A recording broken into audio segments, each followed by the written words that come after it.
नमस्कार दोस्तों। दुनिया के सबसे पावरफुल देश को कैसे हराया जाता है? जंग के मैदान में या फिर मिसाइल्स और टैंक के साथ? नहीं। अगर आपको लगता है कि वर्ल्ड वॉर 3 गन से लड़ी जाएगी तो आप ऑलरेडी हार चुके। असली जंग ठीक आज से 70 साल पहले शुरू हो गई थी और सबसे डरावनी बात यह है हमें पता भी नहीं चला। आज मैं आपके सामने एक ऐसी क्लासिफाइड कॉन्स्पिरेसी डिकोड करने जा रहा हूँ जो वॉशिंगटन से लेकर न्यू दिल्ली तक सबकी नींद उड़ा चुकी है। ये कहानी एक सीक्रेट मैराथन की, एक रेस जो 1949 में शुरू हुई थी और जिसका फिनिश लाइन है साल 2049। इस रेस का सिर्फ एक ही प्राइज है, the total world domination. Meet Michael Pillsbury. ये कोई ऑर्डिनरी आदमी नहीं, ये पेंटागन का वो टॉप स्ट्रैटेजिस्ट है जिन्होंने खुद चाइना को स्ट्रांग बनने में मदद की। लेकिन आज उसी मदद को लेकर वो रिग्रेट कर रहे हैं, क्योंकि उन्होंने रियलाइज किया कि जिस फ्रेंड को वो पाल पोस कर बड़ा कर रहे थे वो एक्चुअली उनका रिप्लेसमेंट तैयार कर रहा था।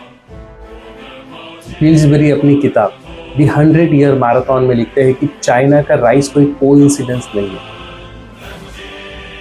ये कैलकुलेटेड मास्टर प्लान है जो माओ जेडोंग के टाइम से चला आ रहा है। सोचिए जरा, 1950s और 60s में चाइना क्या था? एक गरीब भूखा देश, टूटी हुई सड़कें, गरीबी और फेमिनिन।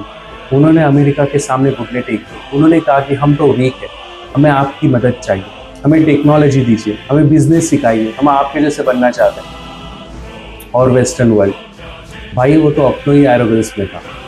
अमेरिका ने सोचा अगर हम चाइना को मदद करेंगे तो वो भी एक डेमोक्रेटिक देश बन जाएगा। और यही चाइना का सबसे बड़ा जियोपॉलिटिकल स्कैम था।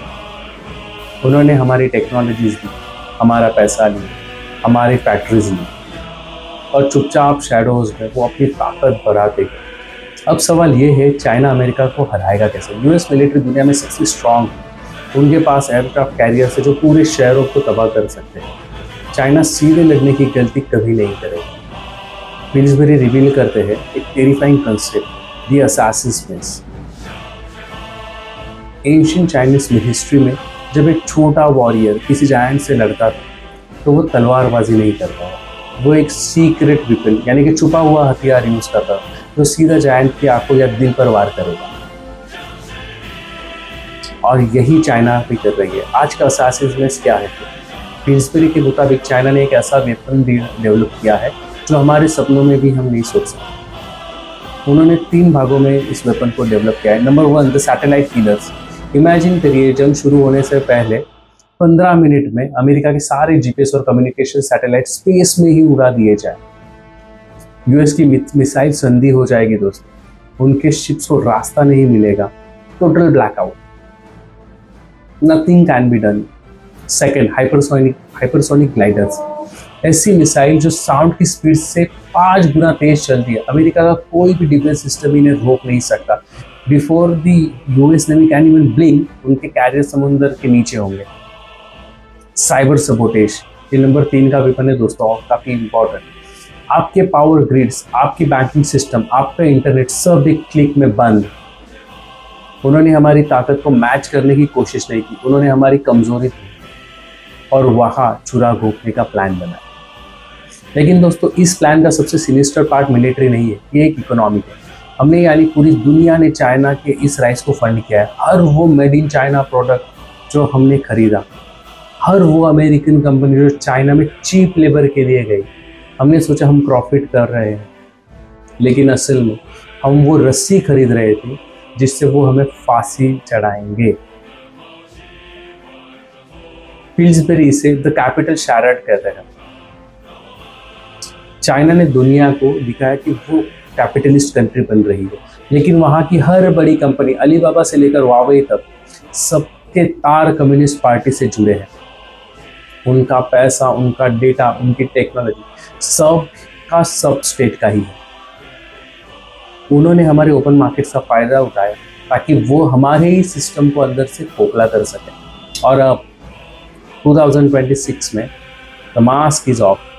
अब उन्हें छुपाने की ज़रूरत नहीं रही।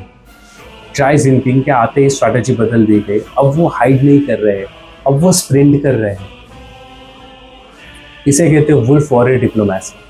ताइवान पर थ्रेट, इंडिया के बॉर्डर पर अग्रेशन, ये सब सिग्नल से सिग्नल ये है कि द मैराथन इज एंडिंग। वो अब इंतज़ार नहीं कर रहे हैं कि अमेरिका उन्हें सुपर पावर समझे या मान लेगा। वो सीधा ताज छीनने आ रहे हैं। उनका टारगेट 2049 है, लेकिन एक्सपर्ट्स कहते हैं कि वो शायद उससे पहले ही स्ट्राइक कर दे। तो अगली बार दोस्तों आप जब सोचे कि चाइना सिर्फ और सिर्फ एक मैन्युफैक्चरिंग हब है, तो याद रखिएगा वो फैक्ट्री सिर्फ फ़ोन या खिलौने नहीं बना रही, वो एक नई वर्ल्ड ऑर्डर बना रही। एक ऐसी दुनिया जहाँ वॉशिंगटन या दिल्ली के ऑर्डर्स नहीं चलेंगे, सिर्फ बीजिंग का हुक्म चलेगा। हम सो रहे थे तो वो दौड़ रहे थे, और अब वो फिनिश लाइन के इतने पास आ चुके हैं। अभी सवाल ये नहीं है कि क्या हम उन्हें हरा सकते हैं या वो हमें हरा सकते हैं। अब सवाल ये है कि हम जाग चुके हैं, कि हमें पता है कि चाइना हमारे साथ क्या कर रही है। दोस्तों सीरीज 2 में हम कल बात करेंगे उस कीमत की जो उन्होंने चुकाई, 45 मिलियन लाशों का सच। Don't miss the part 2, the hidden holocaust. धन्यवाद।